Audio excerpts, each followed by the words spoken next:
গরিব টমটির ইচ্ছা হলো একটি মোটর বাইক চালানোর, কিন্তু তার কাছে কোনো বাইক ছিল না। ভাঙা একটি বাইক চালানো শুরু করলো। তার বন্ধুরা দেখে তা অনেক ঠাট্টা করতে আরম্ভ করলো। তার কাছে কোনো টাকা পয়সা ছিল না, তাই সে কঠোর পরিশ্রম করতে আরম্ভ করলো টাকা জমানোর জন্য। সে কখনো রাজমিস্ত্রি কাজ, কখনো ওয়েল্ডিংয়ের কাজ করতে আরম্ভ করলো এবং টাকা জমানো শুরু করলো। টম যখন কোনো কাজ পেত না, তখন সে ফল বিক্রি করত, তরমুজ বিক্রি করত, কলা বিক্রি করত, আম বিক্রি করত।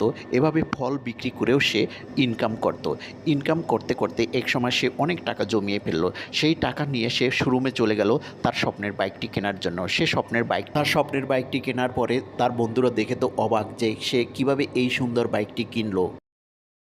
গরিব টমটির ইচ্ছা হলো একটি মোটর বাইক চালানোর, কিন্তু তার কাছে কোনো বাইক ছিল না। ভাঙা একটি বাইক চালানো শুরু করলো। তার বন্ধুরা দেখে তা অনেক ঠাট্টা করতে আরম্ভ করলো। তার কাছে কোনো টাকা পয়সা ছিল না, তাই সে কঠোর পরিশ্রম করতে আরম্ভ করলো টাকা জমানোর জন্য। সে কখনো রাজমিস্ত্রি কাজ, কখনো ওয়েল্ডিংয়ের কাজ করতে আরম্ভ করলো এবং টাকা জমানো শুরু করলো। টম যখন কোনো কাজ পেত না, তখন সে ফল বিক্রি করত, তরমুজ বিক্রি করত, কলা বিক্রি করত, আম বিক্রি করত।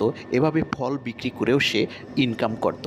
ইনকাম করতে করতে এক সময় সে অনেক টাকা জমিয়ে ফেললো। সেই টাকা নিয়ে সে শোরুমে চলে গেল তার স্বপ্নের বাইকটি কেনার জন্য। তার স্বপ্নের বাইকটি কেনার পরে তার বন্ধুরা দেখে তো অবাক যে সে কিভাবে এই সুন্দর বাইকটি কিনলো।